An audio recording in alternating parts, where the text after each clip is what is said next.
Okay, today is day number 3 and the third day. And today I plan to work on section 12.4, maybe with part of 12.5.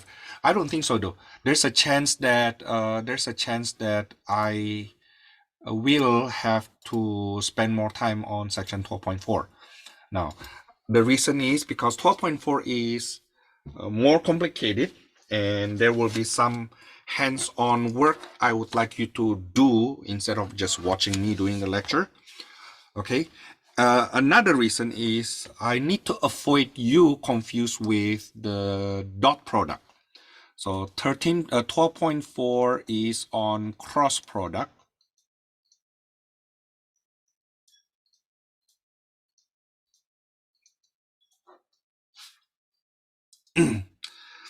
And cross product is different from dot product.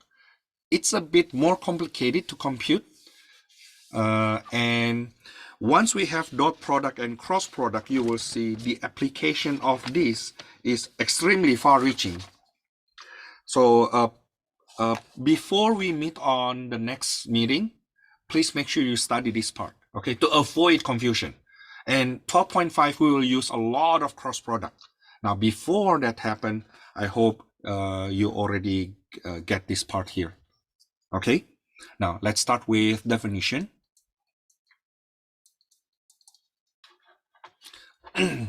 Let factor A be A1, A2, A3, and factor B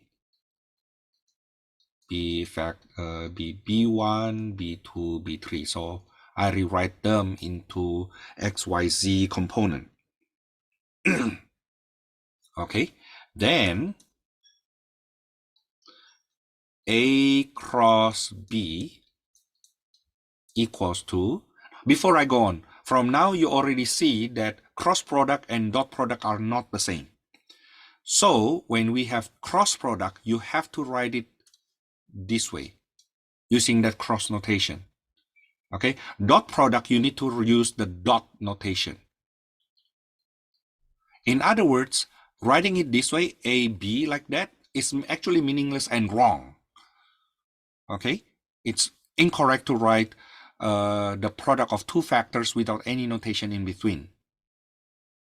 We already have two different products to deal with. We have dot products on last week, right? And now we have cross product. Okay, now let's go on. The definition actually looks like this. A2B3 minus A3B2, that's for the X component. The Y component is negative A1B3 minus A3B1. And the Z component will be A1B2 minus A2B1. Now, honestly, I don't memorize this though. I don't memorize this. When I write this down, I actually have the following in mind.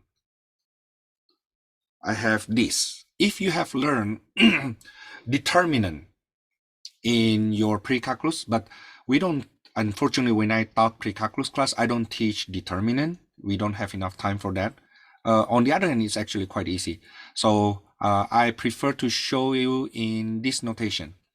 This is determinant of A2, B2, A3, B3, the 2 by 2 determinant with multiplied by I, factor I, minus A1, B1, A3, B3 for the Jth component, for the X component. I'm sorry, for the Y component, plus A1, A2, B1, B2 for the Kth component. Just to review a little bit,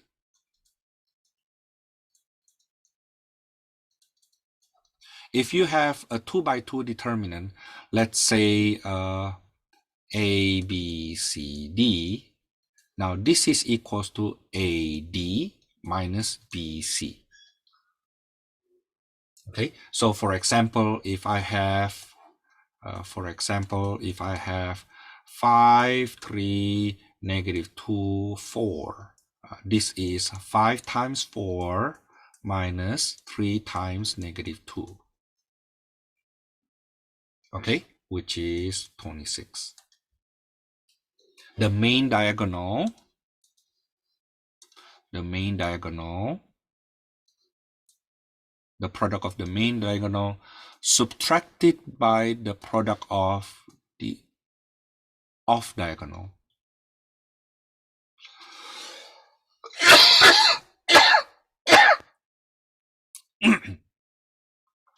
Okay, that's what determinant of 2 by 2, how determinant of 2 by 2 computed. Before I go on, how about me asking you to try? What if I have, let's say, -3, 2, and then 4, 7. Let me give you 30 seconds.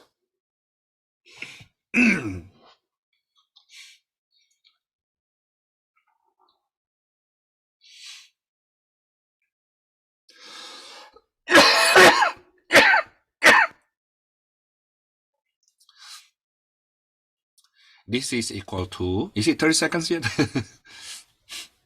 This is equal to the product of main diagonal, -3 times 7, minus the product of off diagonal, 4 times 2. So that's -21 minus 8. That's -29. Okay, that's how we compute the 2 by 2 determinant. I hope this is not too hard. Now, anyway, I continue with the lesson. Corollary. If you hear the word corollary, that's basically means the direct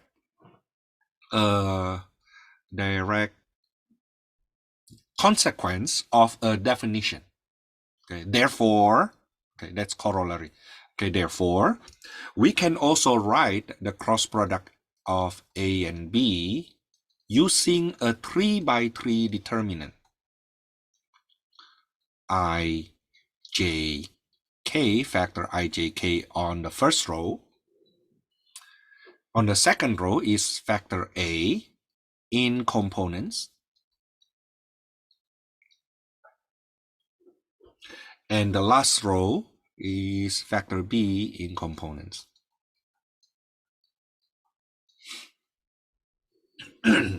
Now, if you have learned pre-calculus in high school, very likely your teacher at that time required you to know how to compute a 3 by 3 determinant. Now, let me show you here on the side notes here how to compute a 3 by 3 determinant. Let's say I have, let me use notation first. Okay, let me use notation. Let me use XYZ on the top, on the first row. Okay, and then in the second row, I use A1, A2, A3. And then the last row, I use B1, B2, B3. Now, there are actually 6 different ways we can compute a 3 by 3 determinant. There are 6 different expansions. One way is the first row expansion, which is what we use in that corollary. We also have the second row expansion, third row expansion, or first column expansion, or second column expansion, or third column expansion. There are many expansions. Okay, but the one I will show you here, because that's the one we will use in our corollary, is the following. using the first row expansion. Row 1 expansion is as follow. Row 1 start with x times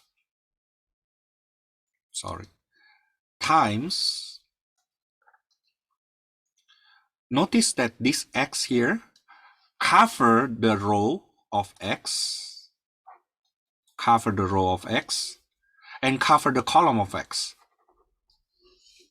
Now, so x multiplied by the determinant of whatever not covered there, A2, A3, B2, B3.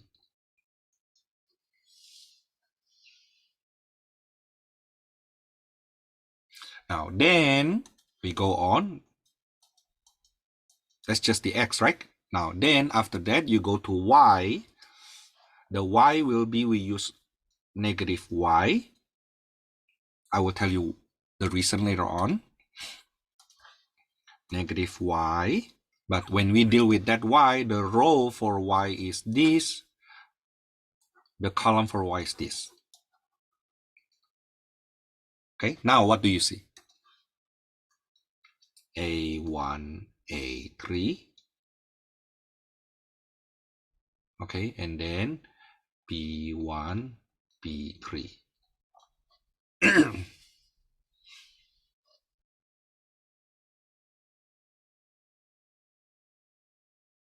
Now, once we're done with the y component, the second the y component thingy, then we go on with z plus z times, now this is c, I cover the row for c and the column for c, times the determinant A1, A2, B1, B2. This should be A2. Okay. Now, I use the first row extension here, but there are actually 6 different expansions we can use to compute a 3x3 determinant. In fact, if you happen to know the shortcut, it will be faster. However, the shortcut is as follows. To compute this 3x3 determinant, the shortcut is like you copy the first 2 columns.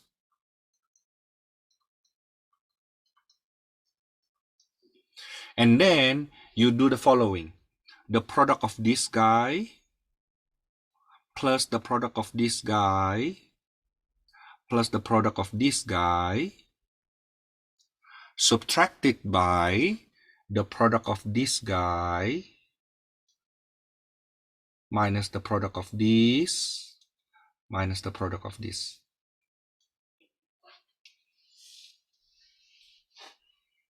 Okay, so basically this plus this plus this, you see the one I circle, right? And then minus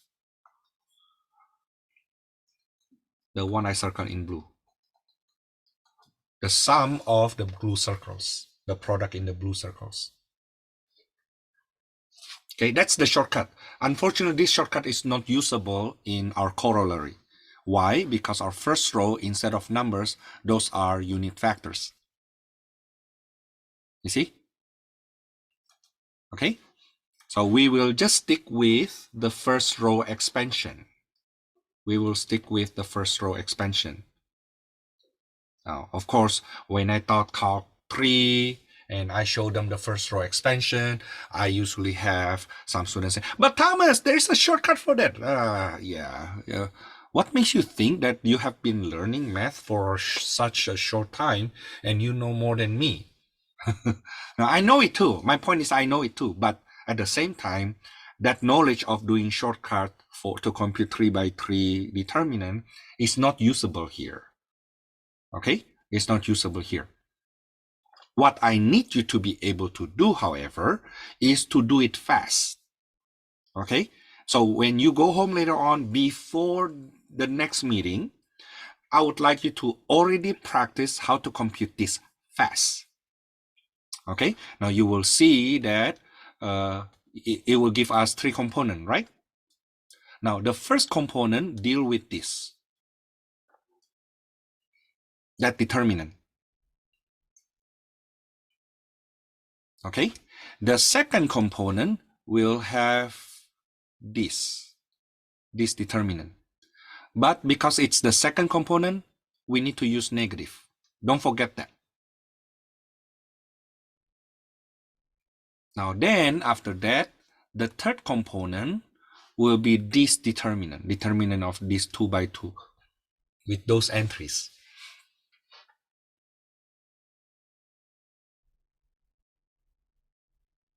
Okay, now if I write it in 2 by 2 determinant form, it will be, the first component will be A1, A2, B1, B2, and then the second component is negative, A1, A3, B1, B3. But Thomas, what you write here is different from here. Actually, if you compute those 2 determinants, they will give you the same thing anyway.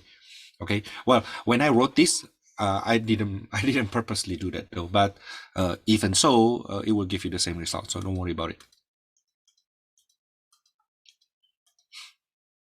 And then the last component is determinant A1, A2, B1, B2.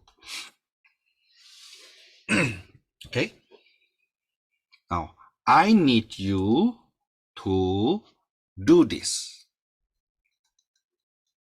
For example, suppose I have I, J, K.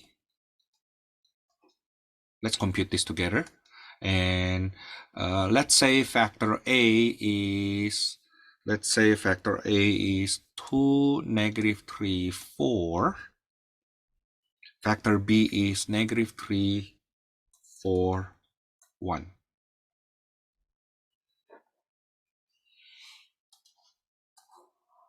Let me ask you to copy this down. I know. You may say, Thomas, do I have to do this? No, you don't have to do this. But trust me, you don't want to do it first time in your test. Okay? It is easy. It's procedural, but it's not something you want to say. It's like, oh, you know what? Let me take my time. In my test, you have 2.5 hours, but your question will require you to be able to do this in basically at most 2 minutes. Okay? Thomas, I don't think I can do it that fast. If you don't practice, you won't. If you practice, it's very doable. Okay? I don't believe that my students from 11 years ago is smarter than my current students. I don't believe that, right? If that's what I believe, that will be so discouraging to you, and that's offensive, actually, right? So please don't tell me, Thomas, I'm not that smart. No. If I'm the one saying that to you, that you are not smart, you will not be happy with me, right? Why do you say that to yourself? Okay, but what is not wise is if you are already smart, but you don't use your brain, you don't practice, that is not wise. Okay, so let's say this is let factor A be 2, negative 3, 4, and factor B be negative 3, 4, 1. So factor the product cross product of A and B, A cross B, will be equal to this 3 by 3 determinant, which is equal to determinant of negative 3, 4, 4, 1 for the x component. You see, the x component is you get rid of the first row, the first column, you have this determinant. Okay. Now and then, for the second component, don't forget I need to have negative of determinant that use 2 by 2 determinant by covering the second column. That is 2, 4, negative 3, 1. Okay, and then the third component will be you get rid of the third column, and you see this guy here, That's determinant of 2, -3, -3, 4. Okay, in your assignment and in your test, I require you to write this. Need to show this. I'm sorry, not this one. I circled the wrong one. I need you to show this. This is the one I need to show. I need you to show. Okay, the 3x3 determinant. You need to show that. Now, of course, if it makes it easier for you, write this down. But if you think you can skip that one already because you can do it fast, go for it. Just make sure you don't make a mistake. Okay, now let me go on. So the first step, I write it in the 3x3 determinant, which you need to show. Now, my next step here is to write it in a factor of 3 2x2 determinants, which you don't need to show in your test or in your quiz if you can skip that part. Okay, but of course you need to show the outcome after that, right? This will be -3 minus 16, that's -19, minus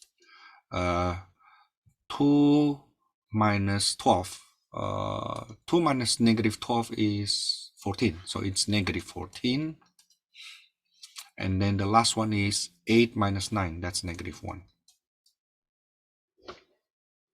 Okay, so this is A cross B.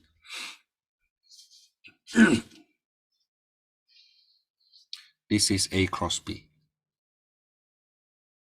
Would you like to practice? Maybe.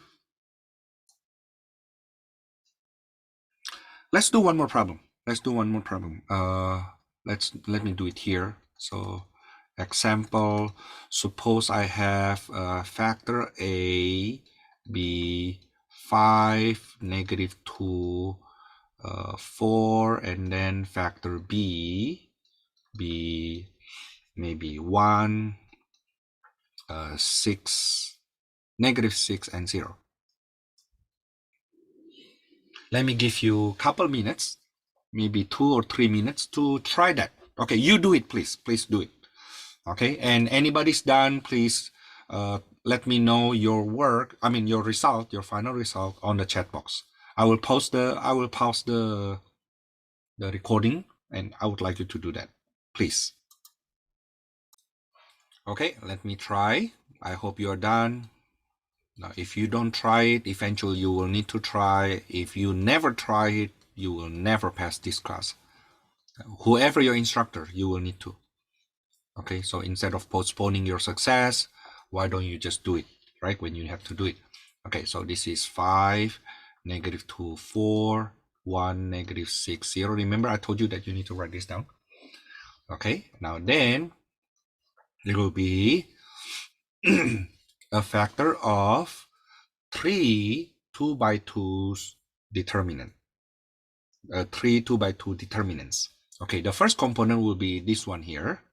That will be 0 minus -24, that's 24, comma.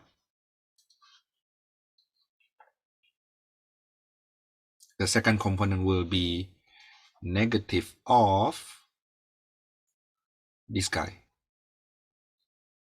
5, 4, 1, 0, right? Negative of 0 minus 4, that's -4.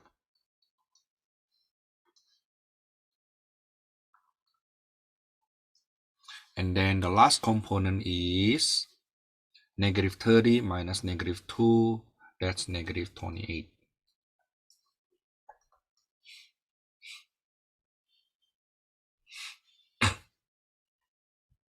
Am I right?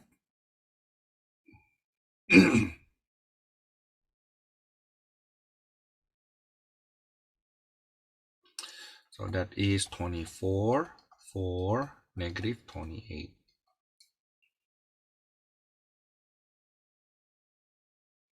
Okay, I hope you get the same result. Let me know if I have miscomputation. Now, some rules about, if you happen to know some rules about determinant, that will be great, but I will teach you some of them along the way, what we need to do in this section. One of them is that if you have, let's see, you can do some row operations. Okay, let's see the following nodes. Let me start with nodes then. Nodes. Okay, A cross A will be equal to factor 0. Oh, notice that the cross product of two factors is a factor. The dot product of two factors is a scalar, is a number.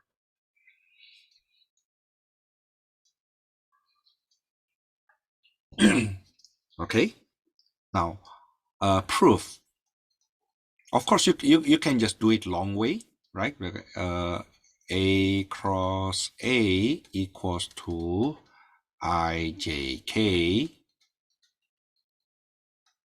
and then A1, A2, A3, A1, A2, A3, right? And this is equal to, notice that in the X component, you get this thing, A2, A3 minus A2, A3, that's 0, right? And you will see that the Y and the C component will also be the same. Now notice that I did that by computing, right? But if you happen to know the row operations of a matrix, in this case, I will do row operations on determinant. This is actually equals to the determinant of the following entries. The first row is ijk, and notice that I will subtract row 3 by row 2, and I put it in row 3. Okay. If you ever learn row operations in pre-calculus, that will be useful. If you will eventually take linear algebra, you need to know this, okay? Because when you see that again in linear algebra, your instructor will do it super fast. Now you will see that A1, A2, A3 here, but the last row will just become 0. Notice that computing it from here will be easier because the last row is already 0, then it must be factor 0. Okay, you can try it, right? You can try to compute it. Okay, in fact, furthermore, A cross, let's say, a scalar multiple of factor A, that is still factor 0, by the way.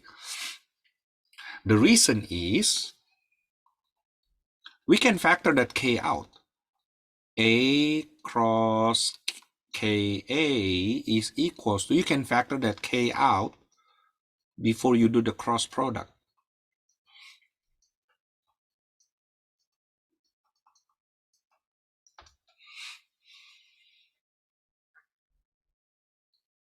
Okay. Now, from these two here, from these two notes here, we actually come up with a conclusion.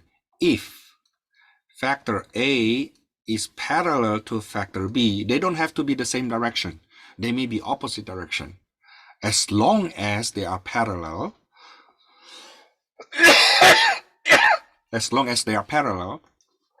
then the cross product must be 0, factor 0.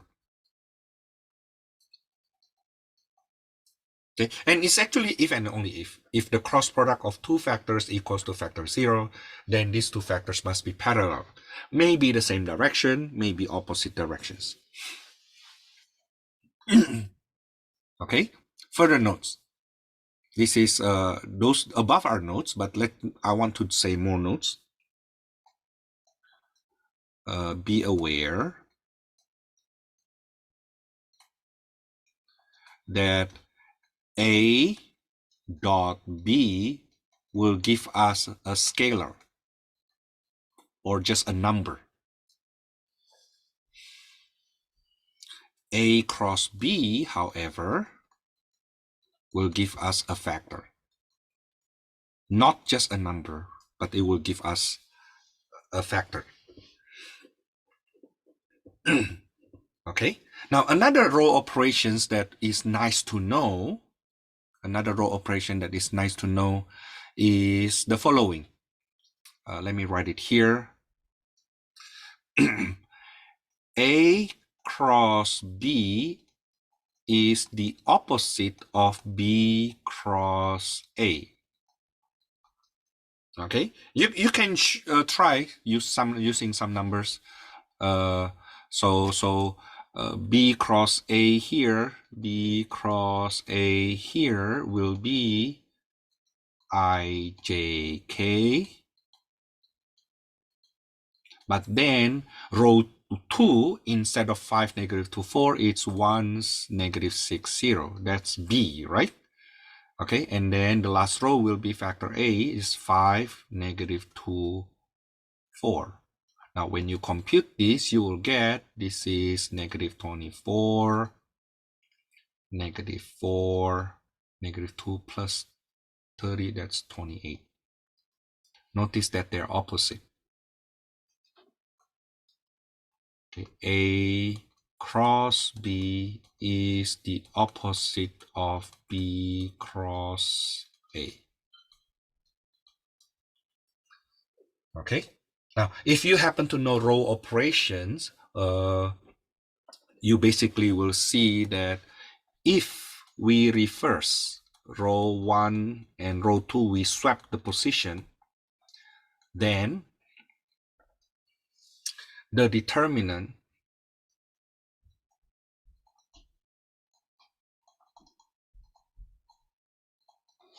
is the opposite.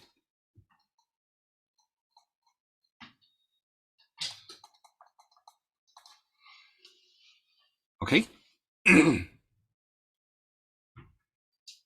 From here, you see that order is important. Order of cross product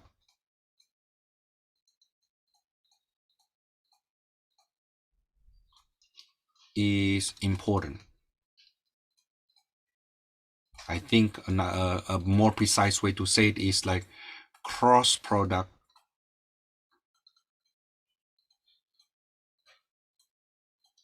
is not commutative.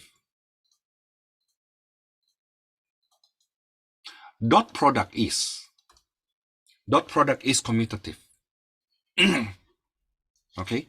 Dot product A dot B equals to B dot A, but A cross B is the opposite of B cross A. So if we reverse the cross product, you will get the opposite. Okay, now the next node is important node.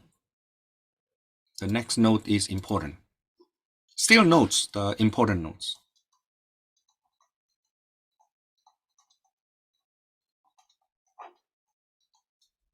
Because we will use this a lot. The cross product of A and B is perpendicular to factor A. In fact, A cross B also perpendicular to factor B. Now, this one is hard to visualize. Let's work it out first. Let's work it out first. We did some cross product up there, right? Okay, we did some cross product up here. So we have that A, factor A was what? It's 2, -3, 4, and factor B, let's see, what's that again? -3, 4, 1. -3, 4, 1.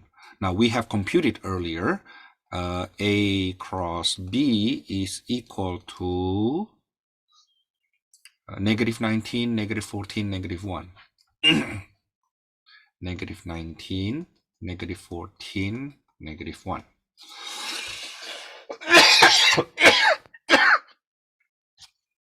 I wonder if you remember how to show that two factors are perpendicular. how to show that two factors forms 90 degrees. What you need to show is the dot product equals to 0. Remember, if the dot product equals to 0 means the cosine of the included angle is 90 degrees, right? The angle is 90 degrees such that the cosine of 90 degrees is 0. So the dot product is 0. Okay, so if I do the dot product here, negative 19, negative 14, negative 1, dot 2, negative 3, 4, we'll get negative 38 plus 42 minus 4. It's 0. Right? In fact, we can also do A cross B dot B. That's negative 19, negative 14, negative 1, dot negative 3, 4, 1. We will get positive 57 minus 56 minus 1, that's 0.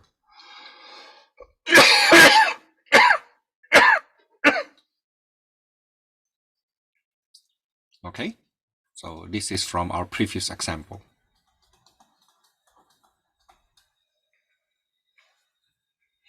How do we visualize that though? And why do we need to know this? Notice that suppose you have two factors on the same plane. Suppose you have two factors on, well, I mean, if anytime you have two factors, you can make it in the same plane.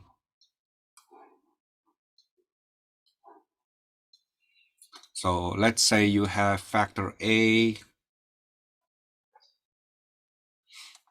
and then this is factor B. On this plane, the green plane here, let's say this is factor A and this is factor B. They don't have to be 90 degrees. Now the cross product is perpendicular to that plane.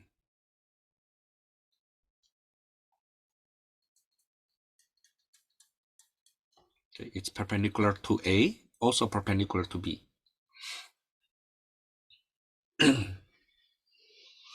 Okay, in fact, it follows the right-hand rule we know for XYZ axis, right? If this is X, this is Y, this is Z, right? Okay, if you do the cross product from A to B like this, then the cross product will be going up the plane, the green plane. Suppose we do B cross A instead. If we do B cross A instead, then the cross product will go below the green plane. This is B cross A. Can you follow me? Now notice that this way, when you do cross product of two factors, you end up with a factor that is perpendicular to both of them, both A and B.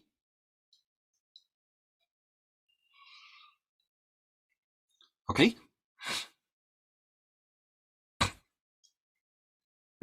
Maybe I write that as a little note.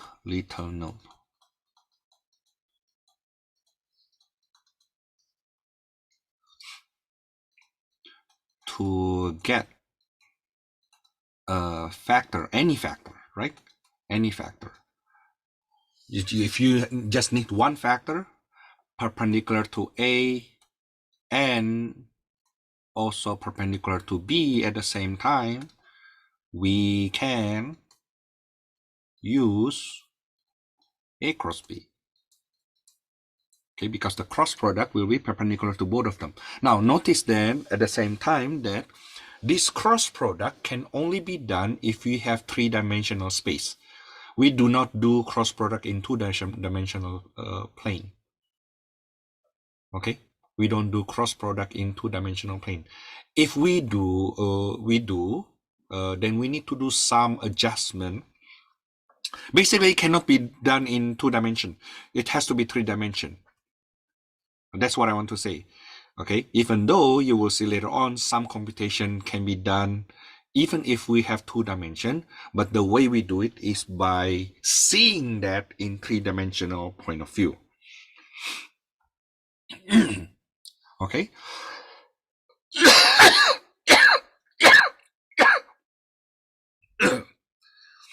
Now, next definition. I think I can call this a physicist definition. That the absolute value or the magnitude of A cross B is equal to the magnitude of factor A times the magnitude of factor B times cosine, times sine, not cosine, sine of the included angle.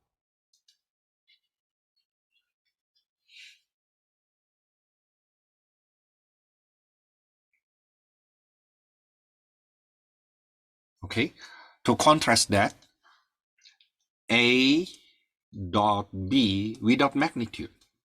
A dot B, just to remind you, A dot B without magnitude is already scalar, right? This is equals to the magnitude of factor A times the magnitude of factor B times the cosine of the included angle.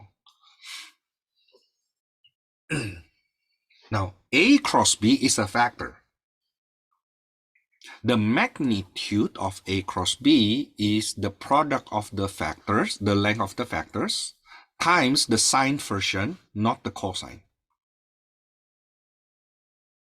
times the sine.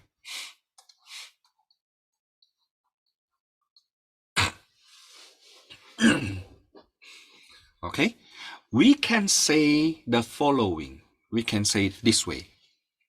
Now we get a bit into physics, but you know it will be useful anyway. Suppose this is factor A.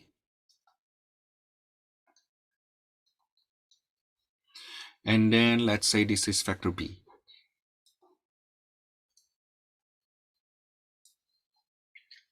Okay. Now notice that the length of factor A times the length of factor B times sine theta is actually equal to the area of this parallelogram. The area of this parallelogram.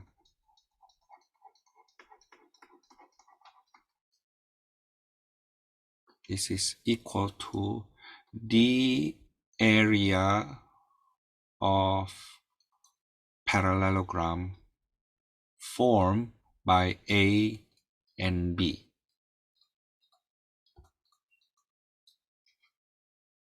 Now, this knowledge is useful later on.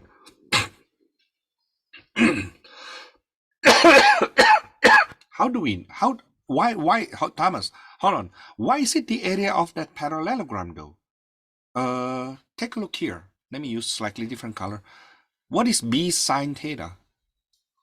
B sine theta is actually the length here. Magnitude of B sine theta is the length here, which is the height of parallelogram. Okay, this is the height of the parallelogram. Multiplied by the length of the base, which is magnitude of A, that gives you the area of parallelogram, right? Does it make sense? Now, if you ask me what is the formula for area of parallelogram, then I don't answer that in calculus 3. Okay, that's another issue. That's your issue. That's your calc 1, calc 2, pre-calculus geometry instructor's issue, not mine. Don't push it to be mine. Yeah, okay. Right. But anyway, yeah. That's the visualization. That height there is the magnitude of B sine theta. Okay, the magnitude of B sine theta. So actually we can say the following. Suppose we can say, you know what? I do it later. let's just remind you of what we have learned so far, and then from there I will do some problems from some problems that you will need later on. Okay, some reminder.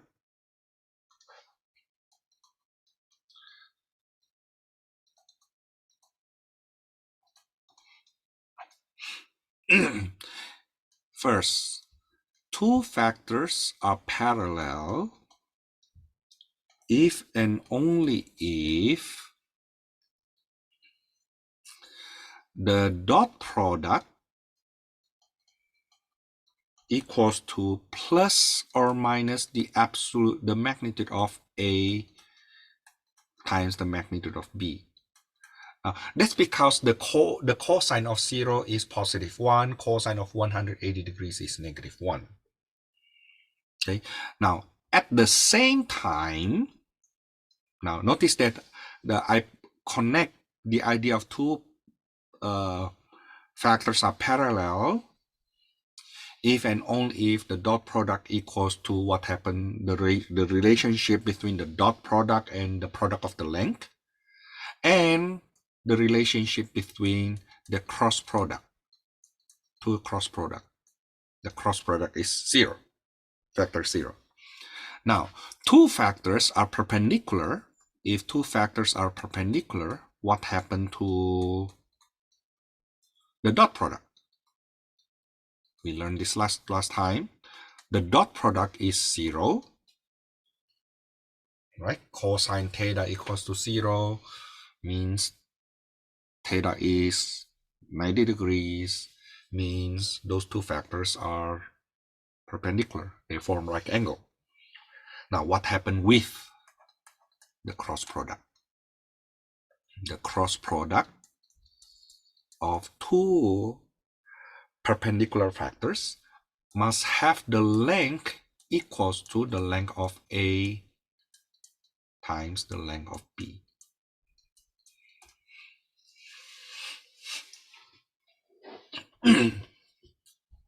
Okay. Now, from here, we will have some exercise, some examples to work on. And trust me, when I work on these examples, these are important. These are important, very important. Let's start with the following examples. How to use these cross products, how to use cross products as a tool for our computation. The first one, example 1. Suppose I have three coordinates in space. Let's call that coordinate A, coordinate B, and coordinate C. Okay, and I have this triangle, therefore. Notice that these are just random coordinates. Let's say coordinate A, B, 5, 3, negative 4. Coordinate B, maybe 2, 1, 0, and then coordinate CB, negative 3, what is good, 6, 1, like this. And let's say the question is find the area of triangle ABC.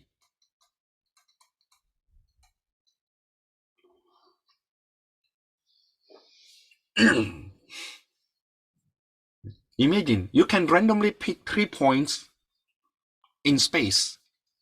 These 3 points must be on a plane. I tell you the idea how to compute the area here. Okay, the idea is as follow. I will get two factors, factor AB and factor AC.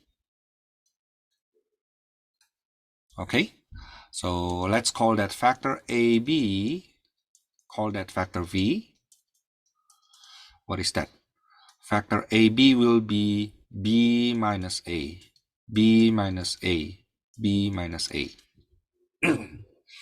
And then factor AC will be, call that factor W. Okay, so C minus A, that's negative 8, C minus A, that's 3, C minus A is 5.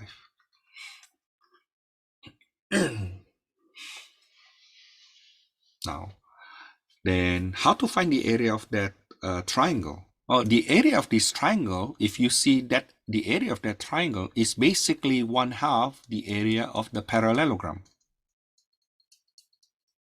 right?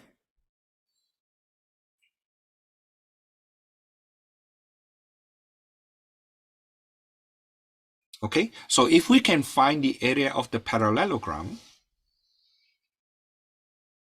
we will then be able to find the area of that triangle, right? Okay, let's write a note. Solution.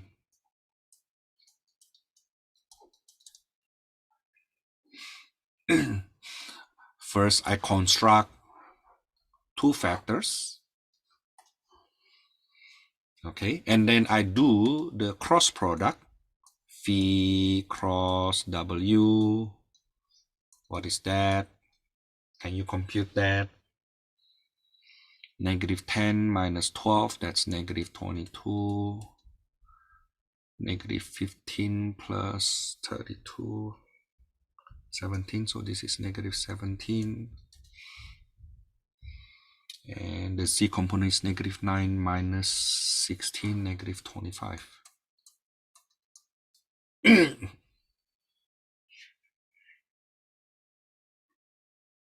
I may be too fast for you at this point, but I hope when you practice within the next couple of days, you will be able to see that you can actually come to this speed. Okay, now then, area of the parallelogram equals to the magnitude of factor V cross factor W, which is square root of negative 22 squared plus negative 17 squared plus negative 25 squared. Let me grab my calculator. Okay, because negative number being squared is is positive anyways, I will just get the positive number. 22 squared plus 17 squared plus 25 squared 1398, square root of 1398.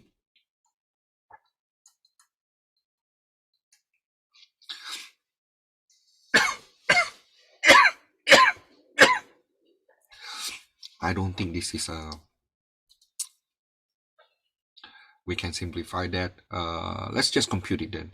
Then square root of 1398 is 37.38984.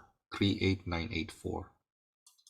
37.38984. Let me check. Now then, the area of the triangle is half of that.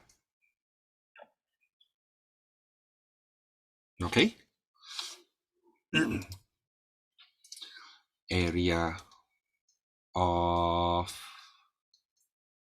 triangle ABC is half of that.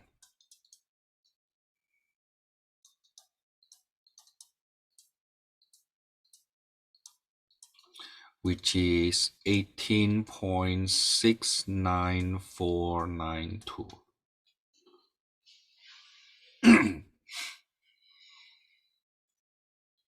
Okay, let's say that's question A. How about question B, which I supposed to ask earlier? Find a factor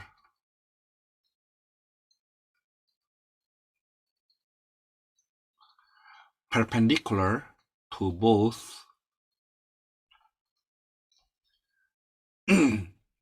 a factor perpendicular to triangle ABC.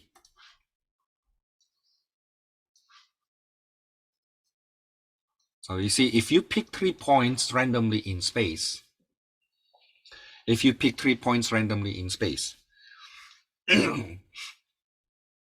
then those 3 points must be on the same plane.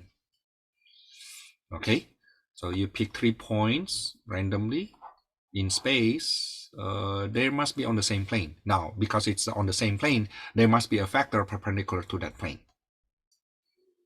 Okay, now this factor that I say perpendicular to this plane is actually coming from, can be obtained by doing the cross product. Okay, so that being said, I then create that factor AB and AC. Okay, and then when I do the cross product,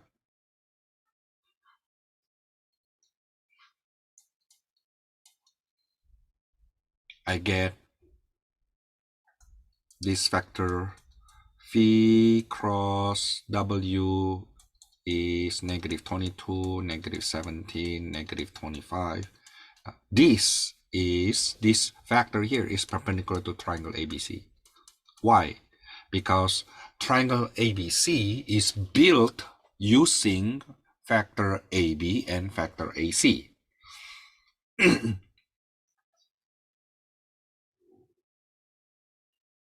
Right?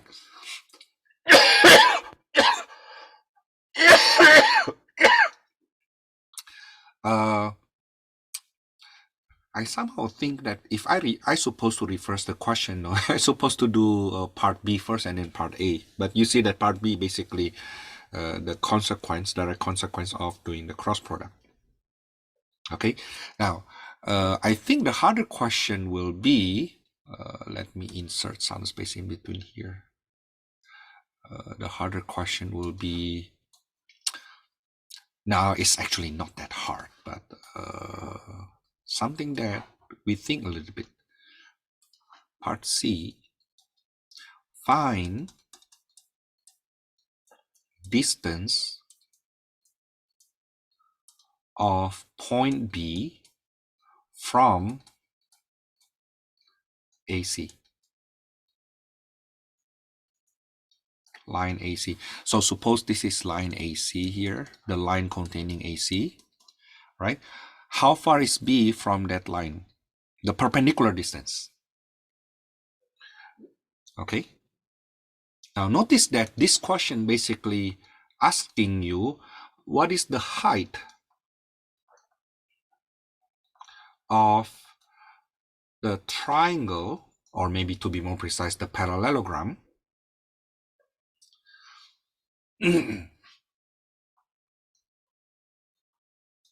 with base AB. I'm sorry, with base AC. Right? Do you see what I mean?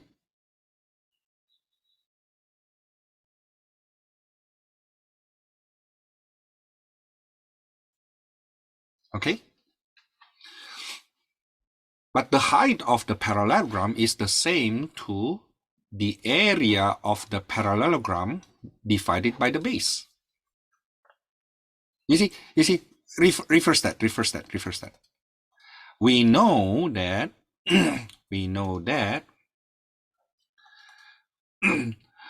the formula area of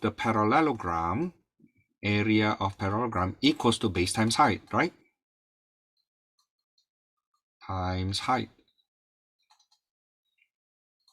We know the area of parallelogram. This is the area of the parallelogram, right?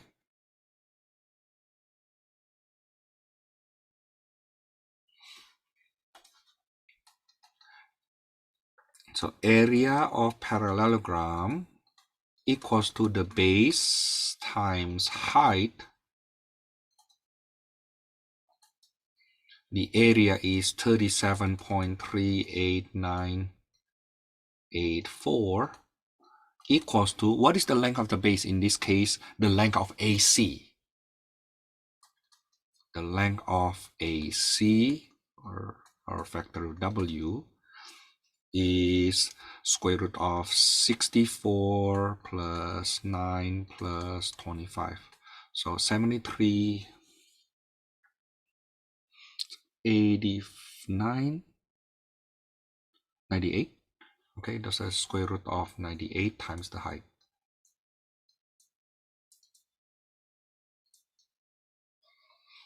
Okay, so the distance of B to line AC is equals to 37.38984 divided by that square root of 98. Okay, let's go back to my calculator.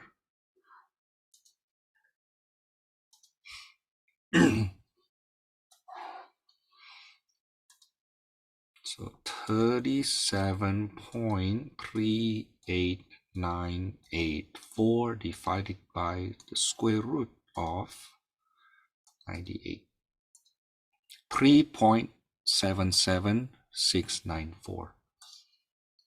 3.77694.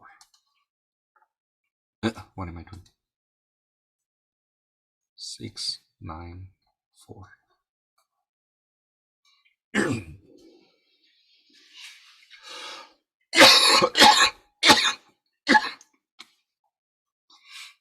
Okay.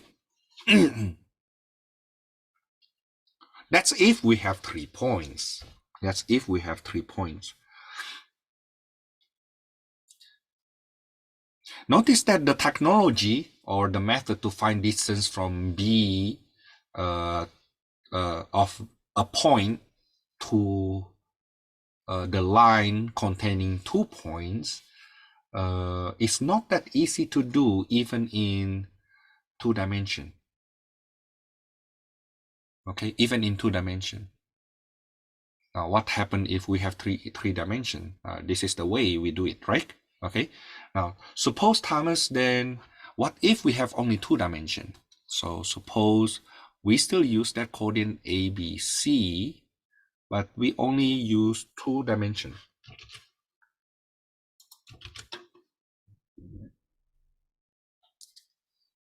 Now, this is the challenge. This is the challenge.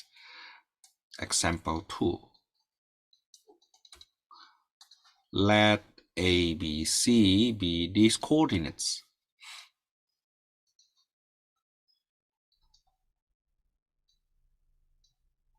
In 2 dimension only.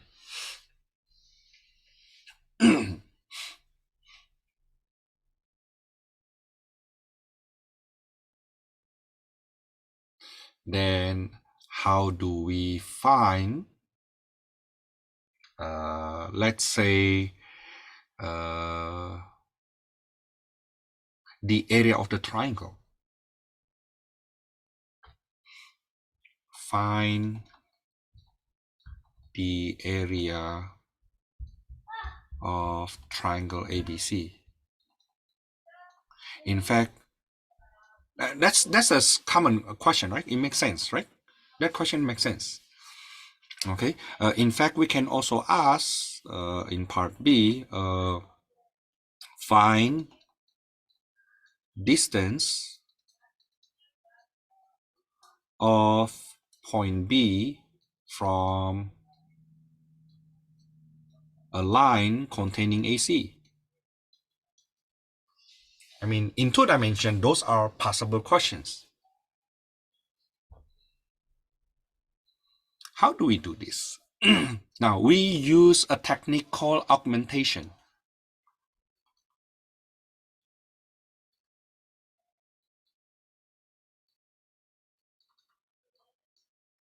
Basically, the method we use above here can be used only in 3 dimension, right? Can only be used in 3 dimension. But we have only 2 dimension in example 2. How do we do that then? What we can do is we make it we place these three coordinates on xy plane. In other words, we make it three dimension, but the z component make it 0. 5, 3, 0. For A, for B is 2, 1, 0. And then for C is -3, 6, 0. Now suddenly we have three dimension, and therefore we can use the method we use in example 1. Okay, so AB is factor -3, -2, 0. And AC -8, 3, 0. Okay, AB cross AC will be 0, 0, -9 minus 16, -25. So the magnitude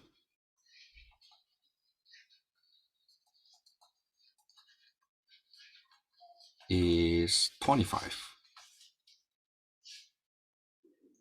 Okay, so the area, by the way, that magnitude here is area of the parallelogram. So how about the area of the triangle then? Will be half of that.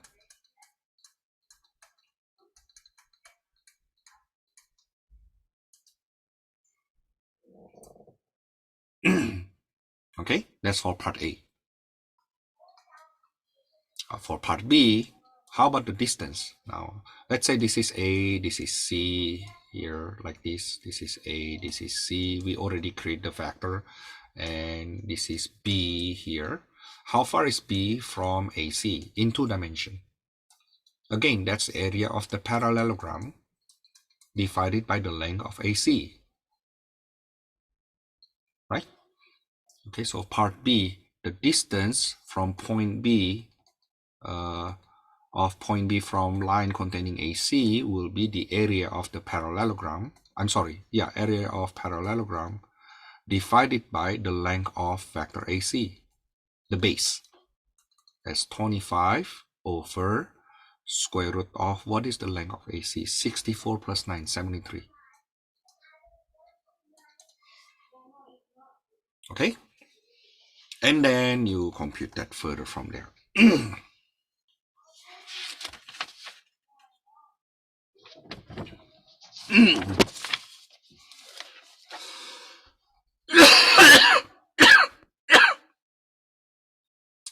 Now, I will continue. The following part of the lecture will be maybe twice harder than what we had earlier. Okay, I need you to follow me in drawing. If you don't do it now, I don't think you will understand it later. Okay, so please do. Please do. Suppose I have factor A and factor B on a plane. So let's say this is factor A and this is factor B that form a plane. This is factor A, factor B. Now, I said earlier that the cross product of these two factors is actually perpendicular to the plane containing A and B. Right? It's perpendicular to A, also perpendicular to B.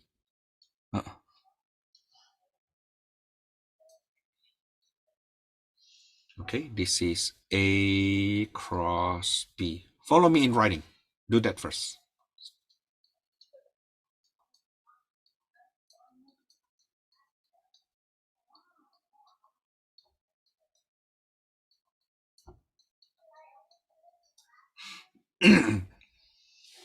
Now, the interesting thing that we had earlier, and you can call this a strange thing, but For me, that's interesting.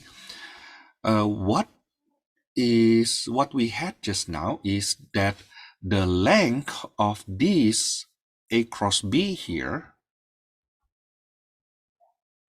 the length of that A cross B here, which is a one-dimensional measure length, right? The length is equal to the area of this parallelogram.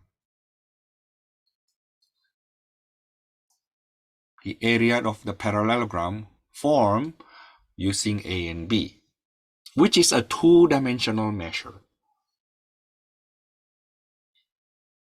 right? Okay, that's quite interesting though. Okay, so let me write that. Okay, the area of the parallelogram, which is a two-dimensional measure, is equal to the magnitude or length of the cross product.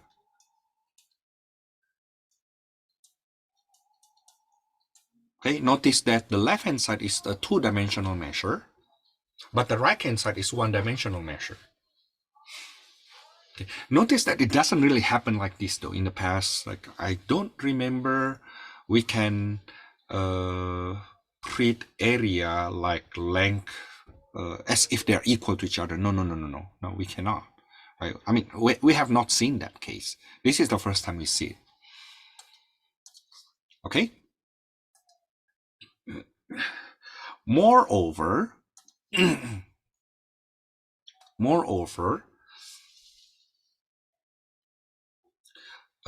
let me draw the plane where this A and B located, contained in this, no, not this one, I'm sorry. Not this one. I want to use this. I want to use the plane containing A and B.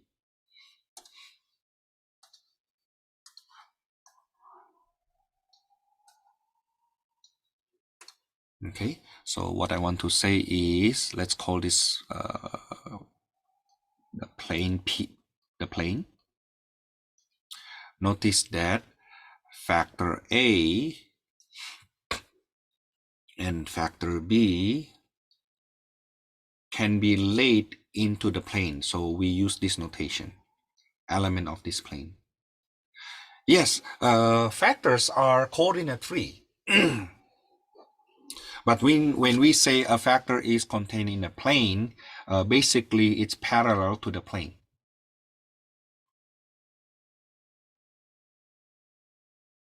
Okay, now the way we find the distance from the tip of the terminal point of factor B in this picture here from base A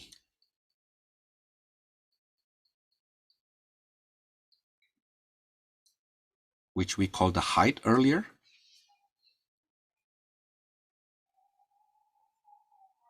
is basically the area of the parallelogram divided by the length of the base.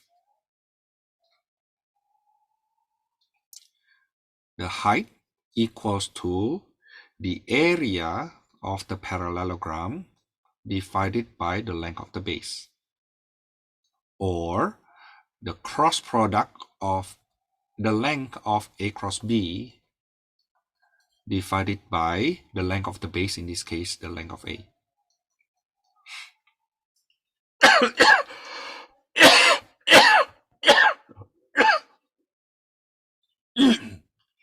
Okay, that's the technique we used earlier, actually.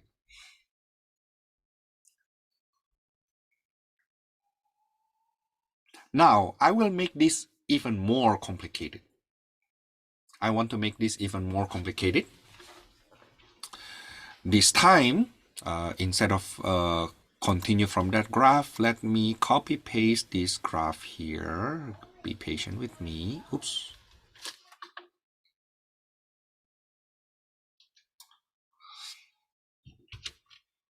Let's start all over. Okay, let me erase the part that I don't need. Can you sketch this again? You know what? Let's take a little break. Let's take a little break. But in between now and after the break, I want you to already resketch this again. Please do, because from here we will get a lot more complicated. Okay, it will get a lot more complicated. Right now it's 5:50. Let's come back at 6 o'clock, 6 p.m.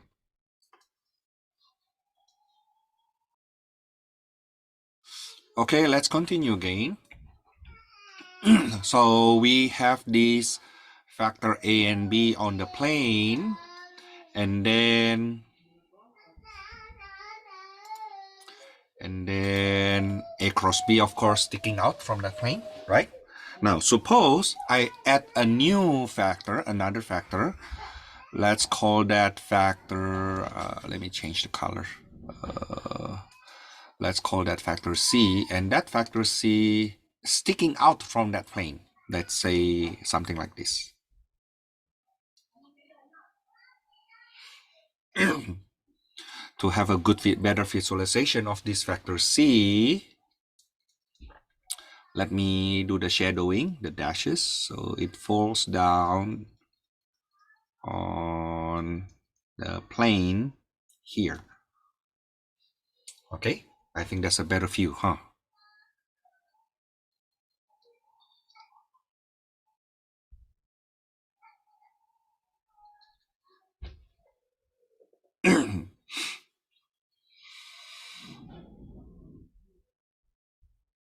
Now, we are now interested in how far or how high is the tip of this factor C here from the plane. Basically, I'm asking, what is the length here?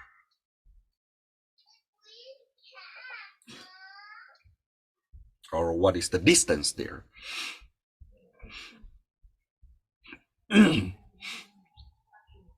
Okay, we want to compute that. Now, the way we compute that, this length here is basically the same to this part. The length here is basically the same to the length here. Right? Can you see that? But this factor here, the one on A cross B, is basically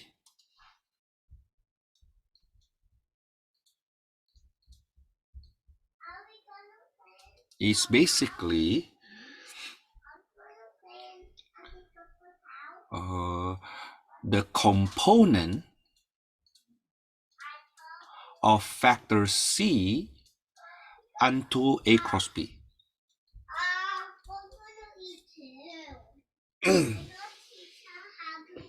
And I would like to use quote unquote here because the component may be negative, right? Component may be negative. But if you want to find the length or how high is the tip of factor C from the plane, how far is factor C sticking out from the plane, is basically the absolute value of that component. Okay, now if you remember what we have about component of factor, let's say factor W onto factor V is equal to the dot product of V and W divided by the length of factor V. I wonder if you remember that. Okay, so if we apply that idea here, the component of factor C onto A cross B will be the dot product of A cross B dot C divided by the magnitude of A cross B.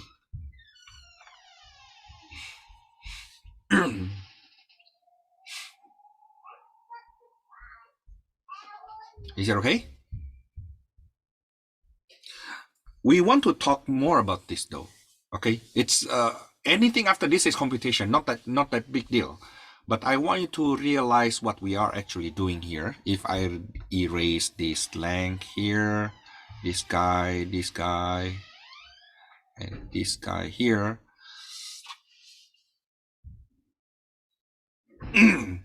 notice that magnitude of A cross B, the thing we have underneath here, this is the area of that parallelogram, right? That's the area of the parallelogram. Now, if you have area of parallelogram multiplied by the height, multiplied by this height here, what do we actually have? What do we actually have? We actually have the following. We actually have what we call parallelepiped.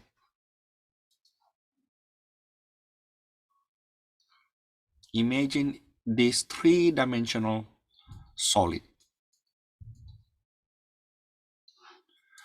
It's like instead of parallelogram, okay, this is a parallelepiped. It's like imagine a box, but instead that this part here, the pole is perpendicular to the base, is slanted. Or you can think of this as a tofu also, where the sides are all parallelograms.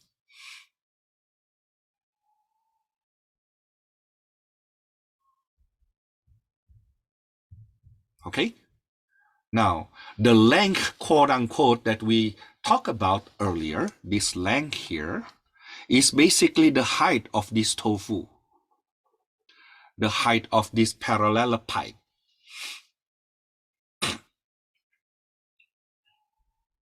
Okay? Now, of course, the issue at hand, then, how do we actually multiply the expression on the top? How do we multiply these?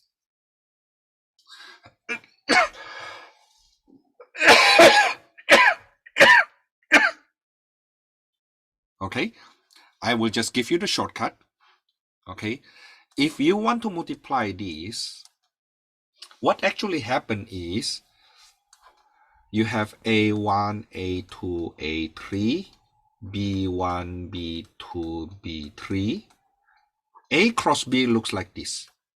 This is what A cross B look like. Is it right?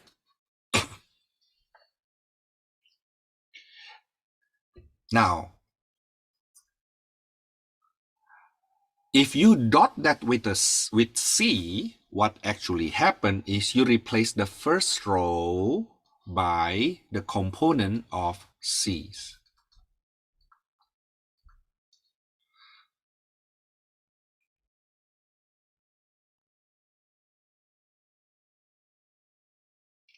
Okay?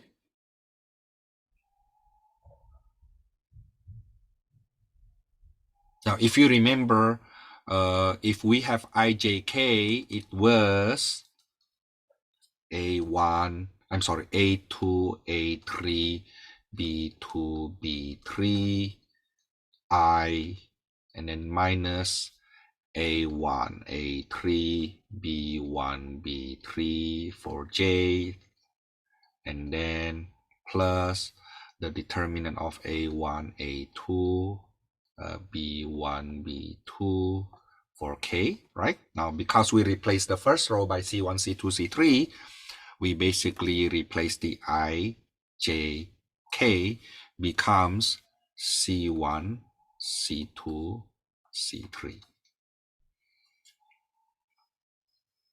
Okay, now I will call this expression A cross B dot C.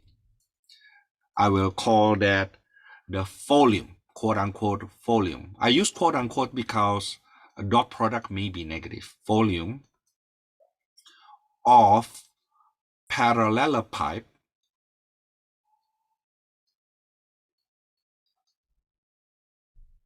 I think it's like this.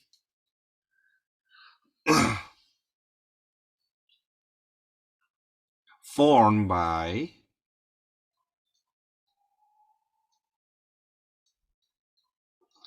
factor A, B, and C.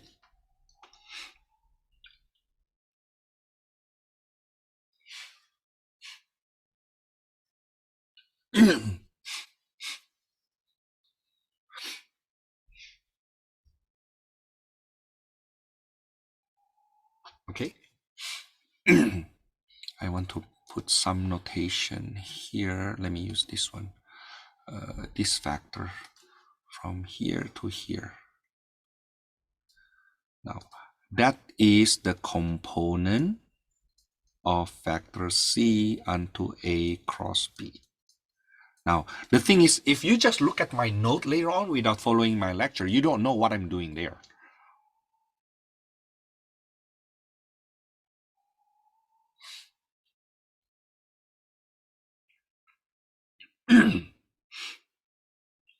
Okay?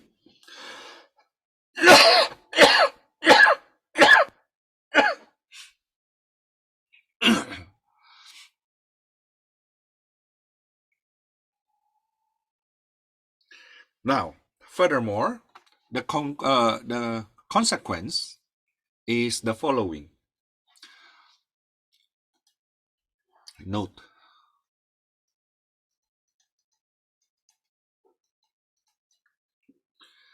Three factors, let's call that ABC, are coplanar,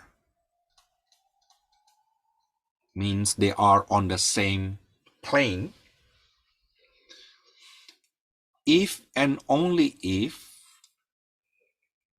the triple scalar product, oh, I forgot to mention that, the triple scalar product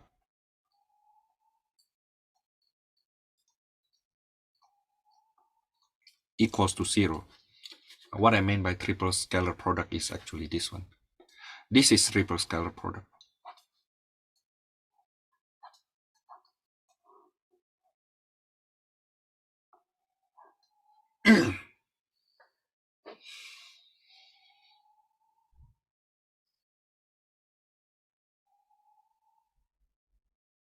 Now, you may wonder why. Think of it this way. The triple scalar product equals to 0, basically saying that the volume of the parallelepiped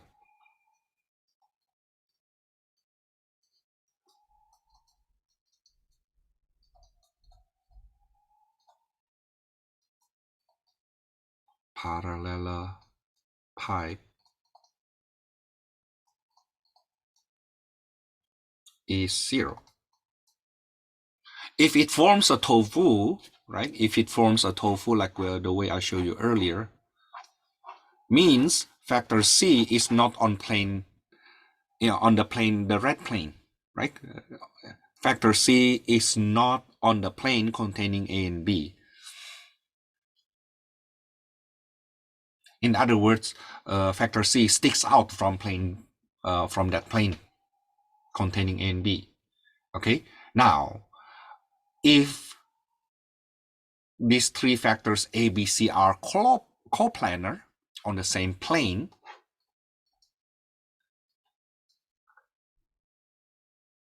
then the triple scalar product must be 0. You don't have a volume. Does it make sense?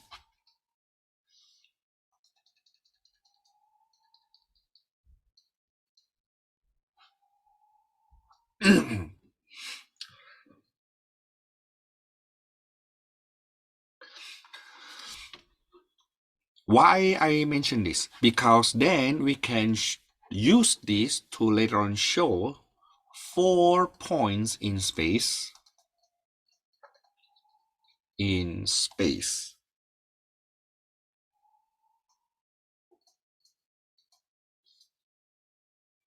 Are coplanar.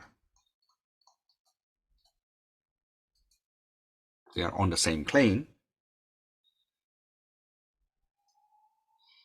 if and only if the three factors that you form using those 4 points. So imagine I have point A, point B, point C. Let's say they are on the plane here, and then point D happens to be sticking out, right? So you construct or you create factors with initial point A, right? Now, A, B, C, D are on the same plane if when you create factors AB, AC, and AD, these three factors are coplanar. Notice that how we changed the discussion originally from factors, that's what we were talking about earlier, original from factors. Now we suddenly talk about points, right? Notice factors are coordinate free, right? When we say coordinate free, then you can apply coordinates to that, okay? So if I have 4 points, 4 coordinates in space, I can create factors, and then from there I use the tool of dot product, cross product, so on and so forth. And one of the consequences we have here, for example, how do we know that these 4 points, I mean 3 points, if you choose 3 random points, right, in space, it's guaranteed those 3 points contained in a plane. But 4 points may not be, okay? Maybe I give you some illustration. I keep on saying that earlier, but I never really show you. Like when I say that you can randomly choose 3 points in space, right? Let's start with a box.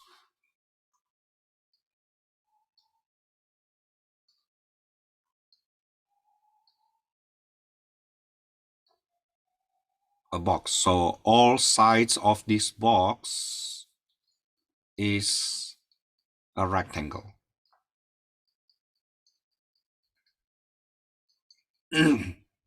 Now you may argue saying that, oh, Thomas, you know what?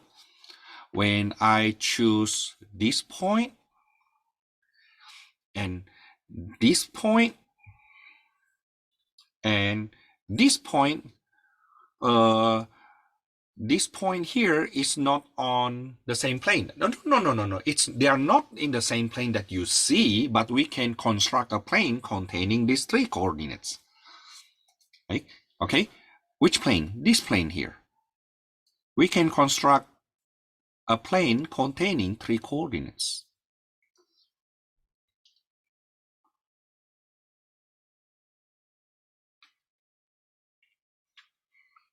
Does it make sense right now?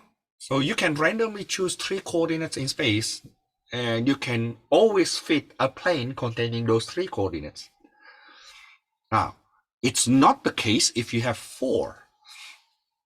If you have 4 coordinates, let's say we have these 3 coordinates, right? And then we want to talk about this coordinate.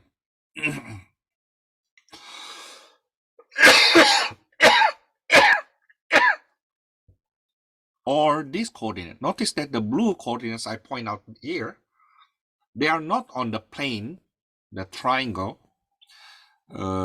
with black edges, right? Does it make sense right now?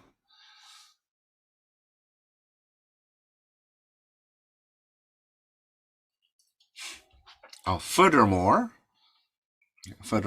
I want to mention something that you may not know, because we learned that long time ago.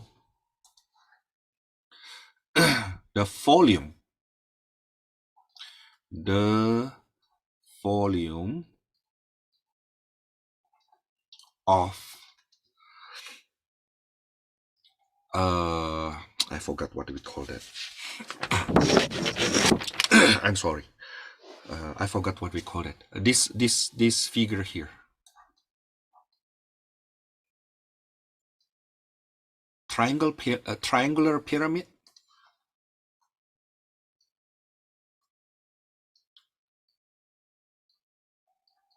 It has 4 sides.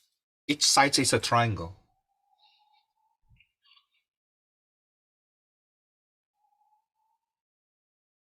Maybe I call it the volume of a triangular pyramid.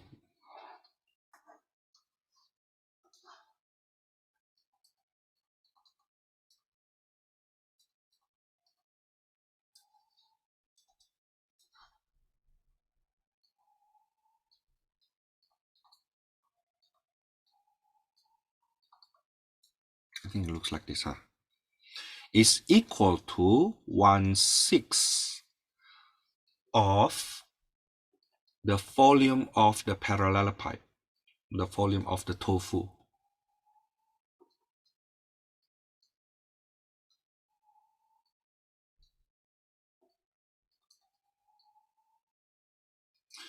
I start asking myself, is it parallelepiped or parallelepiped? You know what? Let me check the book. I'm not good with English. You know that.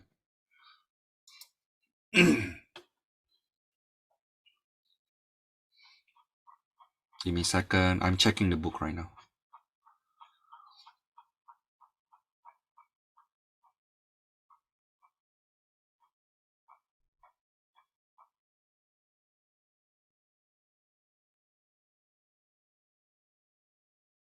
Oh, that's right. It's parallelepiped, but with a D. Parallelepiped. My bad. Parallelepiped.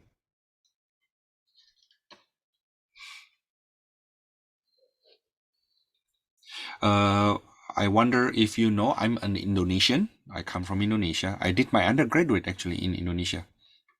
Now, in Indonesia, this figure is called limas.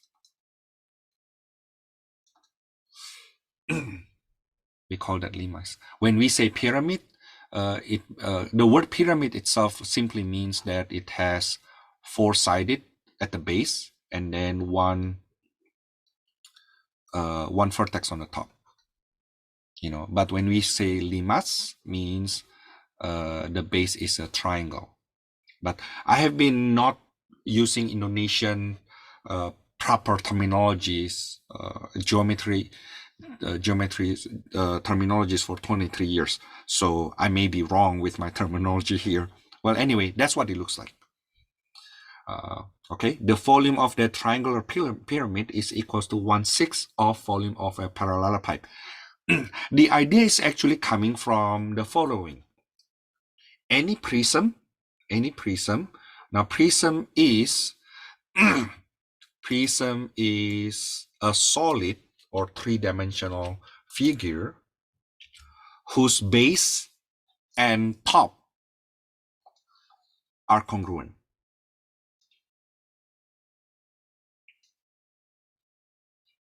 Okay, so this is the base, this is the top, it's congruent. So a box is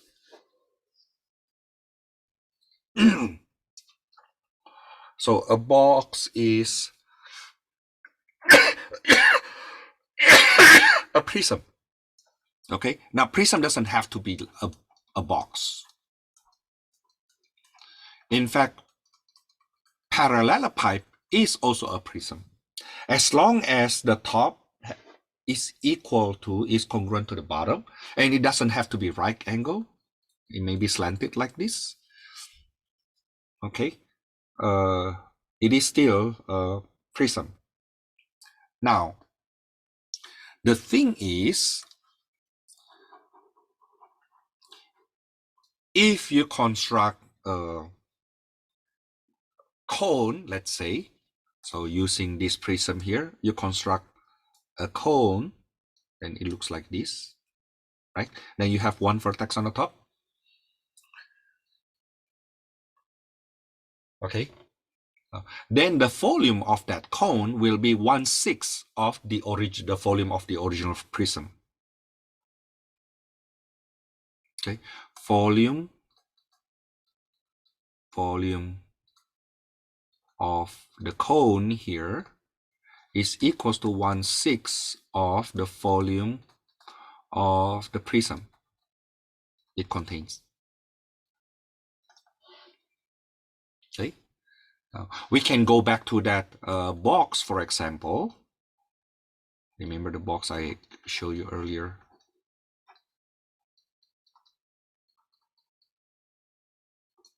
Okay.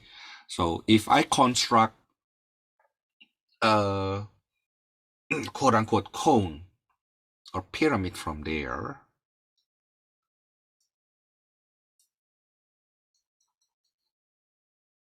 can you imagine this pyramid here?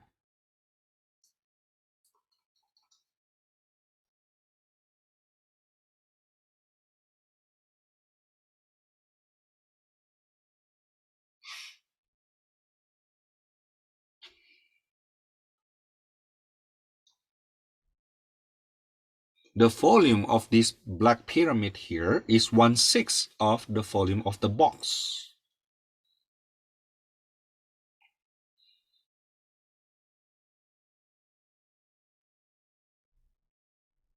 Okay, so that's the idea we get for this, the volume of this triangular pyramid also. Now then, that's 1/6 of the volume of the parallelepiped. Notice that, how do I build that parallelepiped from this triangular pyramid? Take a look. These are the factors, right?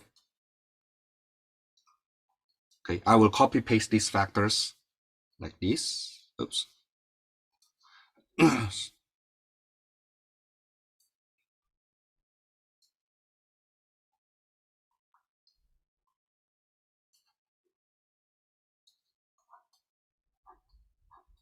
See, you see that now?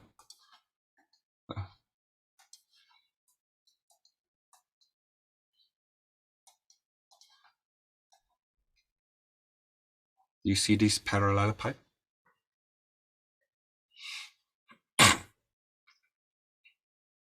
Okay. Now the triangular pyramid we have earlier is actually 1/6 of that.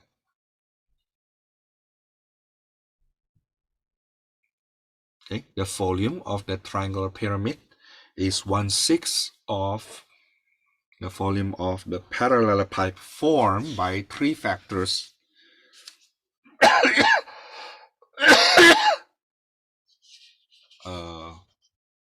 contained of that triangular pyramid.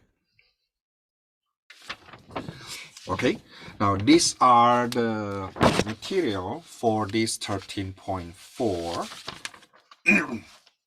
12.4, I'm sorry.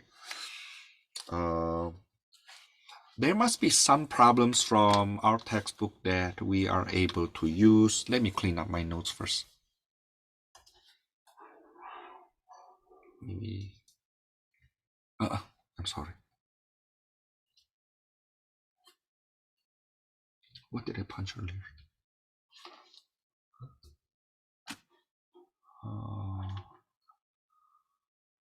Hold on. What did I punch earlier? Give me a second.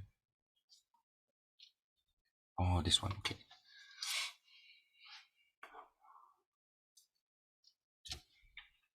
Let me take a look in our textbook. Is there any problem worth working on?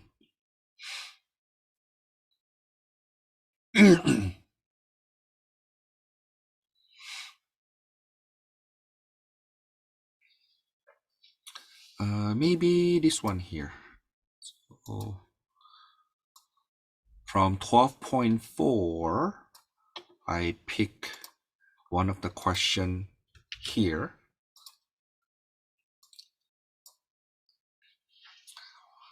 Let's do odd numbers, even numbers. Let's say we do number 32. Okay, number 32. Find a non-zero factor orthogonal to the plane containing P equal R, and then find the area of that triangle. So we have point P, point Q, point R in space. That forms a triangle, right?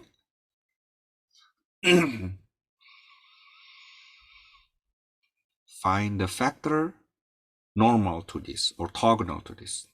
Okay, so I think I will create the factors first. So factor PQ, factor PR. Okay, factor PQ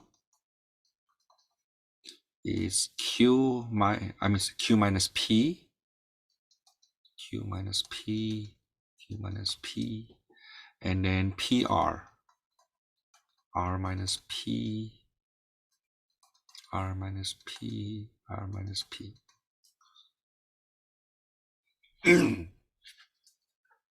Now suppose this is PQ and PR on that plane, then the cross product will be perpendicular to that,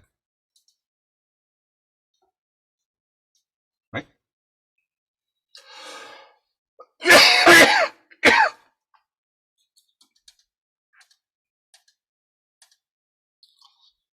So PQ cross PR. Actually, you can also do PR cross PQ.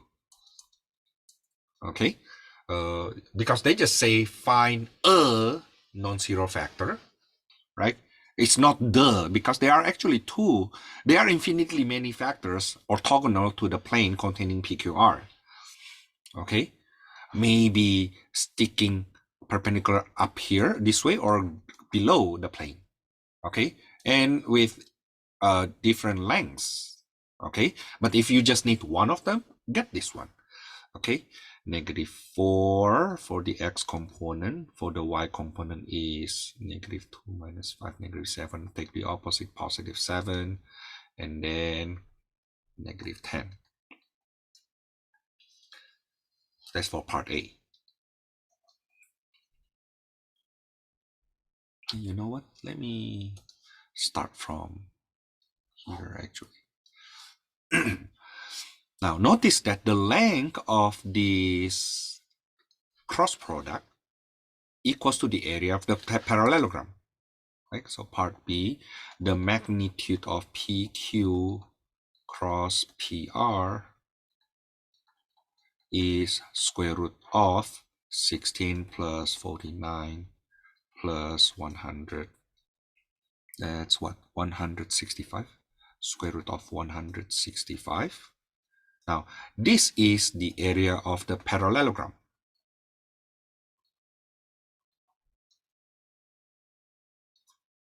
containing PQR. Now, if we just need the area of the triangle,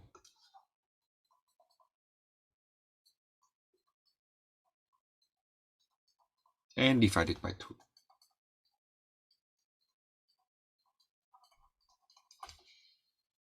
Okay?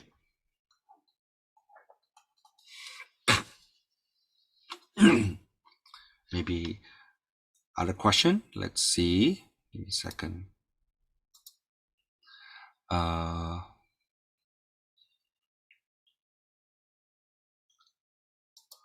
Number 34 and 36. Let me copy paste that here.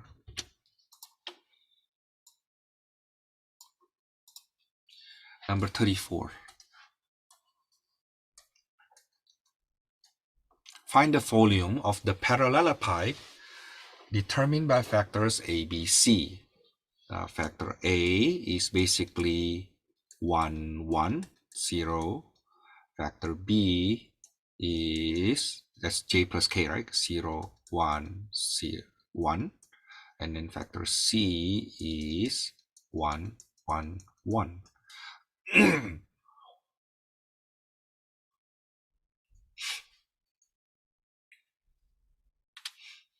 The volume of the parallelepiped, maybe I use the quote unquote first, okay, because it may be negative, is equals to the triple scalar product.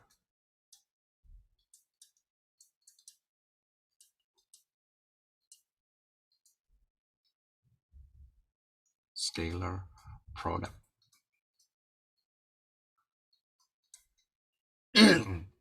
Which is equals to the determinant, 3 by 3 determinant of A in the second row. I think I should say the triple scalar product of A cross B dot C. Okay, which will be the second row 1 1 0, the third row is 0 1 1, and then the first row is 1 1 1. Now, by the way, you will see that this triple scalar product here is the same to C dot A cross B, because dot product is commutative, right? Okay, but what I want to say is this. Actually, this is still equal to B cross C dot A.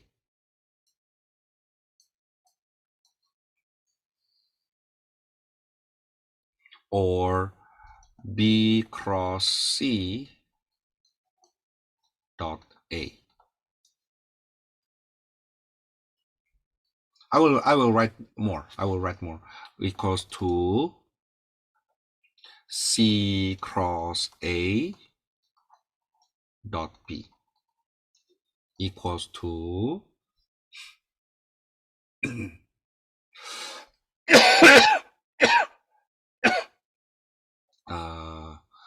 B dot A cross C.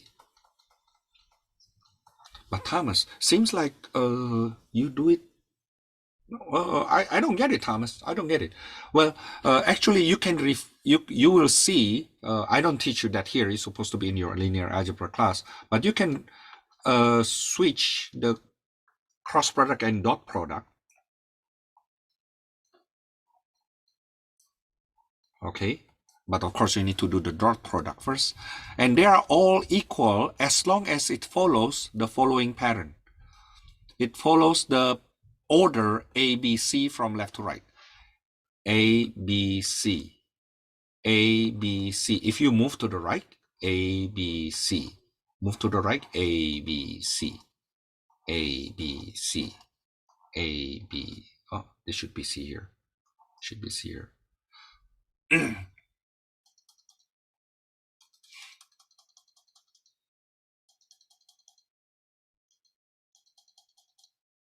I think the last one I meant to say C cross A dot B. Okay. In other words, you can actually use 1 1 0. That's A, and then B, and then C. As long as it's the same order, the same A B C, A B C. You see, this is A B C. This is A B C. Right, in that order. If you go downward, it's the same order. Okay. Well, anyway, notice that I use quote unquote there because it's possibly negative. But let's compute this. This will be 1. This is 1 times this one, right? Minus 1 times this one,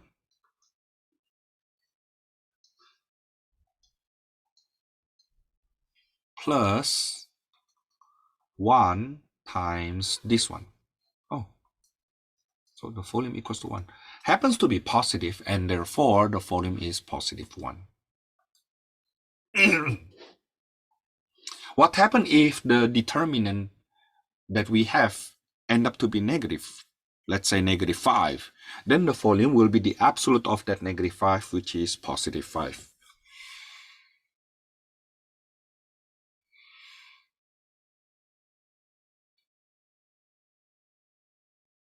Okay, now how about number 36?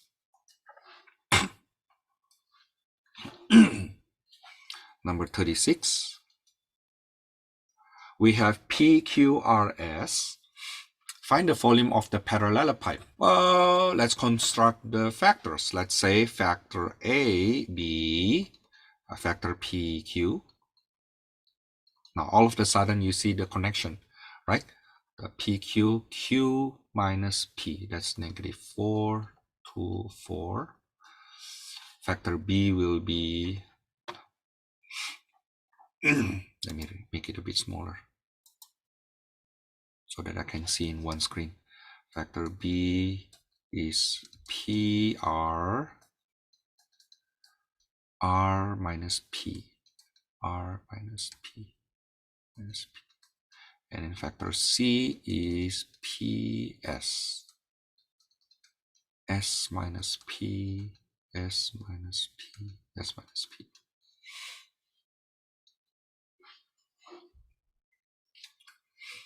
Now the volume of the parallelepiped, again I use quote unquote here just in case it is negative. Then I will take the positive part, is the triple scalar product A cross B dot C.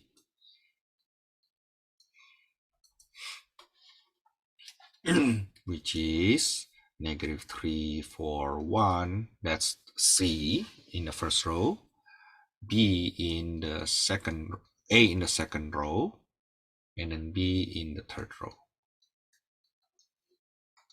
That's negative 3 times 2 times 2 minus 1 times 4. And then negative 4 times, I'm referring to this negative 4 here. Negative of 4 times this determinant. Okay? Negative 4 times negative 4 times 2 minus 2 times 4, and then plus 1 times negative 4 times 2 minus 2 times 4. No, I think I marked it wrong. Negative 4 times 1 minus 2 times 2. So this will be negative 3 times 0 minus 4 times negative 16 plus 1 times negative 8. So that's 64 minus 8, that's 56. Because it's positive, then we can safely call this the actual volume. Otherwise, then we need to adjust that, get the absolute value. Okay. Let me see the book again. Is there any interesting questions to do here?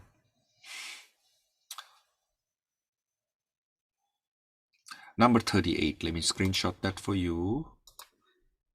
Give me a second. The nice thing about this question is they tell you what to do. They tell you use the scalar triple product or triple scalar product.